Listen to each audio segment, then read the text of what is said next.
बिस्मिल्लाहिर्रहमानिर्रहीम अस्सलाम वालेकुम डियर स्टूडेंट। आज का जो हमारा टॉपिक है उसमें मैंने फाइलम इकाइनोडर्मेटा का जो अगला पोर्शन है उसको डिस्कस करना है। तो सबसे पहले आज फाइलम इकाइनोडर्मेटा से रिलेटेड हम कोई करैक्टरिस्टिक डिस्कस नहीं करेंगे बल्कि कुछ फैक्ट्स डिस्कस करेंगे। बेसिकली होता क्या है, अभी तक जितने भी फाइलम हमने पढ़े हैं उसमें एक सीक्वेंस रही है कि जो फाइलम पहले पढ़ा था उसमें ऑर्गन सिस्टम इतने वेल ऑर्गेनाइज या डेवलप नहीं है। फिर उसके बाद हमने सीलेंट्रेटा पढ़ा, उसमें कुछ ऑर्गन डेवलप होना शुरू हो गए। फिर हमने प्लेटीहेल्मिन्थेस पढ़ा, उसमें कुछ और ऑर्गन डेवलप होना शुरू हो गए। इसी तरह करते करते अभी तक जितने भी इससे पहले फाइलम हम पढ़ चुके हैं सब में बाद में आने वाला जो फाइलम है वो पहले से बेहतर है करैक्टरिस्टिक के लिहाज से। लेकिन अचानक क्या होता है कि जिस वक्त हम इकाइनोडर्मेटा के पास आते हैं तो यहाँ थोड़ा सा रूल चेंज हो जाता है। यहाँ ऑर्गन सिस्टम जो पिछला फाइलम हमने पढ़ा था मोलस्का, आर्थ्रोपोडा, तो इन दोनों से कम दर्जे के हैं, इवन एनिलिडा से भी कम दर्जे के हैं। यानी अगर हम ऑर्गन के लिहाज से, उनकी डेवलपमेंट के लिहाज से इनको रखना चाहें तो इनकी जगह बहुत पहले बनती है। लेकिन इसके बावजूद ये इनवर्टिब्रेट्स में टॉप पे मौजूद हैं। तो यही बात हम डिस्कस करेंगे। सबसे पहले इनके अंदर जो ऑर्गन सिस्टम है वो सारे के सारे वेल डेवलप नहीं, हालांकि इस लेवल पे जितने भी ऑर्गन सिस्टम है सबको वेल डेवलप होना चाहिए था, लेकिन इनके अंदर ऐसा कुछ नहीं है। जैसे इनमें डाइजेस्टिव सिस्टम और रिप्रोडक्टिव सिस्टम तो स्पेशलाइज्ड है, लेकिन इनके अंदर जो नर्वस सिस्टम और सर्कुलेटरी सिस्टम ये पुअरली डेवलप है, सही तरह डेवलप नहीं होता। हालांकि पिछला जो फाइलम है उसमें हाईली डेवलप नर्वस सिस्टम मौजूद है। इनमें कोई ब्रेन नहीं होता। जस्ट क्या होता है कि इनका जो फेरेंजियल रीजन है, जो फेरिंग्स है, जिसको थ्रॉट भी कहा जाता है, उसके इर्द गिर्द एक छोटा सा रिंग होता है जो उनकी पूरी बॉडी के एक्टिविटी को कंट्रोल कर होता है। प्रॉपर कोई ब्रेन वाला स्ट्रक्चर यहाँ मौजूद नहीं है। अच्छा, इनका जो सर्कुलेटरी सिस्टम है वो भी पुअरली डेवलप है। ट्रांसपोर्टेशन सिस्टम इतना अच्छी तरह डेवलप नहीं हुआ। हालांकि पिछला जो हमने फाइलम पढ़ा था उसमें ओपन सर्कुलेटरी सिस्टम और open circulatory system well developed circulatory system की कैटेगरी में आते हैं। अच्छा चलो, ये स्पेशलाइज्ड हैं, दो सिस्टम तो चलो स्पेशलाइज्ड हैं, ये दो पुअरली डेवलप हैं। लेकिन ये जो दो हमारे पास प्रोसेस है, रेस्पिरेशन और एक्सक्रीशन, गैसियस एक्सचेंज और एक्सक्रीशन, इनके लिए तो कोई सिस्टम है ही नहीं। जो इनकी सरफेस है आमतौर पे वहीं से ऑक्सीजन बॉडी में पेनिट्रेट कर रही होती है और वहीं से बाहर CO2 जा रही होती है। इसी तरह एक्सक्रीशन है। तो ओवरऑल देखा जाए, ओवरऑल अगर हम देखें तो इनकी जो जगह है डेवलपमेंट ऑफ ऑर्गन और ऑर्गन सिस्टम के लिहाज से ये बनती है एनिलिड से पहले। लेकिन इसके बावजूद इनको इनवर्टिब्रेट के सबसे हायर कैटेगरी में इनको जगह दी गई है। उसकी लॉजिक क्या है? सबसे पहले यही बात है कि अगर हम इनके ऑर्गन सिस्टम की बात करें तो इनके ऑर्गन सिस्टम जो पिछले प्रीवियस फाइलम है उनसे कंपेरेटिवली सिंपल हैं। चाहे इनके स्ट्रक्चर की बात करें या इनकी जो बॉडी की ऑर्गेनाइजेशन है उसकी बात करें, इनकी फिजियोलॉजी या फंक्शन की बात करें, and deserve a place below annelids. और एनिलिडा का जो फाइलम है उससे पहले, यानी नीमाटोडा और एनिलिडा के दरमियान इनकी जगह बनती है अगर हम डेवलपमेंट के लिहाज से देखें। However these are place at the top of list of invertebrate phyla. अब ये हमारे पास इनवर्टिब्रेट का ऑलमोस्ट आखिरी फाइलम है, यानी सबसे टॉप पे इनको रखा गया। दिस इज बिकॉज, आगे फिर उसने रीजन मेंशन की है, there are large number of striking resemblance between echinodermata and chordate. जो सबसे टॉप ऑफ द फाइलम है वो कॉर्डेट है, जिसको हायर एनिमल का फाइलम कहा जाता है। तो इस कॉर्डेट्स की और इकाइनोडर्मेटा की बहुत सारी करैक्टरिस्टिक में रिजेम्बलेंस है, तो इस वजह से इनको कॉर्डेट के साथ ही रखा गया है। एक छोटी सी बात है तो इस्लामिक पॉइंट ऑफ व्यू से, लेकिन उस बात से आपको ये चीज़ समझने में हेल्प होगी। जैसे हदीस शरीफ में आता है कि जिसका मफहूम ये है कि क़यामत वाले दिन जब एक शख्स उठाया जाएगा तो जिस कौम की वो मुशाबियत इख्तियार करेगा उसी कौम के साथ उठाया जाएगा। जिस कौम की मुशाबियत इख्तियार करेगा उसी कौम के साथ उसका हशर होगा। तो आप ख़ुद देखें कि मुशाबियत किसी गैर की अगर हम करेंगे तो अल्लाह ना करे गैरों के साथ उठाए जाएं, गैरों के साथ हशर हो। अगर अल्लाह के नबी सल्लल्लाहु अलैहि वसल्लम की मुशाबत इख्तियार करेंगे, उनकी ज़िंदगी को इख्तियार करेंगे, अल्लाह करे कि हमारा हशर नबी सल्लल्लाहु अलैहि वसल्लम के साथ हो। तो यही है कि जो मुशाबियत है ये बड़ी इंपॉर्टेंट है। हम इस चीज़ को इतना इंपॉर्टेंट लेते नहीं हैं, लेकिन बड़ी इंपॉर्टेंट बात है। यहाँ भी देखें, सिर्फ चंद मुशाबियत की वजह से, हालांकि कैटेगराइज वाइज ये बहुत पीछे होना चाहिए, लेकिन कुछ मुशाबियत की वजह से कॉर्डेट के साथ इनको रख दिया गया। कॉर्डेट हायर एनिमल्स हैं, यानी ये हायर एनिमल से पहले वाली कैटेगरी में आ गए। सिर्फ क्या, इनके अंदर कुछ मुशाबियत कॉर्डेट्स के साथ थी। तो बहरहाल आपको उम्मीद है बात समझ में आ गई होगी। अब वो कौन कौन सी रिजेम्बलेंस हैं? सबसे पहले रेडियल क्लीवेज। अच्छा, ये जो 3-4 बातें हैं ना, या यहाँ हम डिस्कस करेंगे, ये बातें आपको अच्छी तरह उस वक्त समझ में आएंगी जब आप डिटेरियोस्टोम और प्रोटीरियोस्टोम, ये हमारा आई थिंक 5वां या 6वां लेक्चर था, वो आप लोग सुने। उसके बाद ये टॉपिक, ये जो चीज़ें आपको बिल्कुल समझ में आ जाएंगी। यहाँ उसने ब्रीफली डिस्कस किया गया। जैसे हमने क्लीवेज की 2 टाइप्स पढ़ी थी, एक रेडियल और एक स्पाइरल। तो दोनों के अंदर, इकाइनोडर्मेटा के अंदर और कॉर्डेटा के अंदर रेडियल क्लीवेज होती है। तो ये जब सेल डिवाइड होते हैं तो डिवाइडेड सेल कहाँ से होगा, किस तरह के सेल बनेंगे, छोटे सेल बनेंगे, बराबर सेल बनेंगे। तो इस तरह की क्लीवेज की मुख्तलिफ टाइप्स हैं। तो इनमें क्या होती है, चाहे इकाइनोडर्मेटा हो चाहे कॉर्डेटा हो, दोनों के अंदर रेडियल क्लीवेज हो रही है। अच्छा, ब्लास्टोपोर ड्यूरिंग डेवलपमेंट एक स्ट्रक्चर या ओपनिंग बनती है जिसको ब्लास्टोपोर कहा जाता है। तो दोनों के अंदर एनस डेवलप होता है इस ब्लास्टोपोर से। और हमने ये बात डिस्कस की थी कि अगर ब्लास्टोपोर एनस बनाए तो इस तरह के एनिमल के जो ग्रुप है उसको डिटेरियोस्टोम कहा जाता है। तीसरी चीज़, कुछ केमिकल्स के लिहाज से भी पिक्यूलरिटीज़ यानी मुमासलत इनके अंदर खसूसियात के लिहाज से पाई जाती है।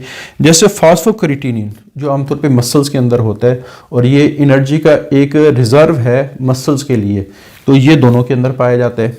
तो बहरहाल ये कुछ सिमिलैरिटीज़ हो गई जिसकी वजह से इनको इकाइनोडर्मेटा के साथ रखा गया। अच्छा, एफिनिटीज़ में भी हम इसी बात को डिस्कस करेंगे। अब हमारे पास है क्या, इससे पहले सारे इन्वर्टिब्रेट हैं, इसके बाद कॉर्डेट और हेमिकॉर्डेट के मेंबर हैं जो हायर एनिमल की कैटेगरी में आते हैं। हालांकि अभी हमने जैसे बात की ना कि इन्वर्टिब्रेट है ये, तो इसको इन्वर्टिब्रेट जैसा होना चाहिए था खुसूसियात के लिहाज से, लेकिन इसने क्या किया, इन्वर्टिब्रेट होने के बावजूद कुछ ऐसी करेक्टरिस्टिक को डेवलप किया जो हेमिकॉर्डेटा और कॉर्डेटा के साथ रिजेंबल करती है, जो हायर एनिमल की करेक्टरिस्टिक है। तो एफिनिटीज़ का मतलब तो आपको आता भी होगा कि किसकी तरफ ये अट्रैक्ट हुआ है, किस में ये दिलचस्पी रखता है, कौन सी ऐसी चीज़ है जिसके साथ ये मैच करता है। तो एफिनिटीज़ ऑफ इकाइनोडर्मेटा आम है ये इन्वर्टिब्रेट, लेकिन क्या, they do not show relationship of most of invertebrate. तो इनकी और इन्वर्टिब्रेट के दरमियान जो रिजेंबलेंस है वो काफ़ी कम हो जाती है। बट शो एफिनिटी, इसके उल्ट ये हेमिकॉर्डेटा और कॉर्डेटा के साथ एफिनिटी या रिजेंबलेंस शो करता है। जैसे अगर हम रिजेंबलेंस बात करें विद हेमिकॉर्डेट्स, बॉडी कैविटी दोनों में सिलोम हो गई। ब्लास्टोपोर में एनस डेवलप करते हैं दोनों। ब्लास्टोपोर एक डेवलपमेंट के दौरान ओपनिंग बनती है एम्ब्रियो के अंदर, तो दोनों में इस ब्लास्टोपोर से, जबकि ज़्यादातर जितने भी हम पीछे ग्रुप पढ़ेंगे इन्वर्टिब्रेट्स के जो प्रोटीरियोस्टोम की कैटेगरी में आते हैं, जैसे मोलस्का, आर्थ्रोपोडा, एनिलिडा, नीमाटोड्स, इन सब में ब्लास्टोपोर से माउथ डेवलप होता है। While in most invertebrate site for mouth, तो ब्लास्टोपोर ज़्यादातर इन्वर्टिब्रेट में माउथ की साइट है। हालांकि ये भी इन्वर्टिब्रेट है, लेकिन इसके बावजूद इनमें एनस डेवलप होता है क्योंकि ये हेमिकॉर्डेटा और कॉर्डेटा से रिजेंबल करते हैं। अच्छा, इसी तरह जो मेसोडर्म है, तो मेसोडर्म ब्लास्टोपोर जिस जगह होता है ना वहाँ कुछ सेल होते हैं, वो बाद में मेसोडर्म बनाते हैं। दोनों के अंदर ये काम हो रहा है। हालांकि जो पिछले फाइलम है उसमें जो मेसोडर्म की डेवलपमेंट कहीं और से होती है। एंडोस्केलेटन, दोनों के अंदर एंडोस्केलेटन, मेसोडर्म से बना हुआ स्केलेटन मौजूद है। और लास्ट लेक्चर में भी हमने डिस्कस किया था जो मेसोडर्म से स्केलेटन बनेगा वो एंडोस्केलेटन कहलाएगा, डेवलप फ्रॉम मेसोडर्म। जो एक्सोस्केलेटन होते हैं वो एक्टोडर्म या एपिडर्मस से डेवलप होते हैं। पिछले जितने भी हमने फाइलम पढ़े, मोलस्का है, इसी तरह आप कह सकते हैं आर्थ्रोपोडा है, एनिलिडा है, सब में अगर स्केलेटन होंगे तो वो एपिडर्मस से डेवलप होंगे। इनमें मेसोडर्म से डेवलप होते हैं। अब मेसोडर्म से डेवलप होने वाला स्केलेटन चाहे बॉडी के अंदर है चाहे बॉडी के बाहर है तो वो एंडोस्केलेटन ही कहलाएगा। अब सवाल ये है कि इनकी ये जो रिजेंबलेंस है ये किस वजह से है, क्योंकि आमतौर पे साइंस में जब दो ऑर्गेनिज्म में रिजेंबलेंस देखी जाती है तो उसकी कुछ वजूहात होती हैं। जैसे आपने अक्सर देखा होगा कि एक मैं कहता हूँ कि पाकिस्तान के एक शहर का फ़र्द है, बाज़ दफ़ा वो चला जाता है किसी दूसरे शहर में, तो वहाँ जो दूसरा शख्स है उसकी और उसके दरमियान ना शक्ल सूरत मिलती जुलती है। अब एक दूसरे शहर का है, एक पहले शहर का है, लेकिन उसके बावजूद उनमें शक्ल सूरत मिलती जुलती है। हालांकि जब उनसे पूछा गया, दोनों की ज़ात पात अलहदा, ख़ानदान अलहदा, इसके बावजूद शक्लों का मिलना, तो ये एक्सीडेंटल है। ये क्या है? आप किसी और मुल्क में चले जाएं, वहाँ आपको एक ऐसा शख्स नज़र आए, आपके इस तरह का शख्स तो मेरे मोहल्ले में भी रहते, हालांकि उसका पाकिस्तान आना कभी नहीं हुआ, लेकिन इसके बावजूद आपको लग रहा है कि इस तरह का शख्स हमारे मोहल्ले में भी रहता है, तो ऑटोमेटिकली ये जो रिजेम्बलेंस है ये एक्सीडेंटल है। ठीक है, तो पहली बात तो उसने की है, इनमें रिजेम्बलेंस पाई जाती है।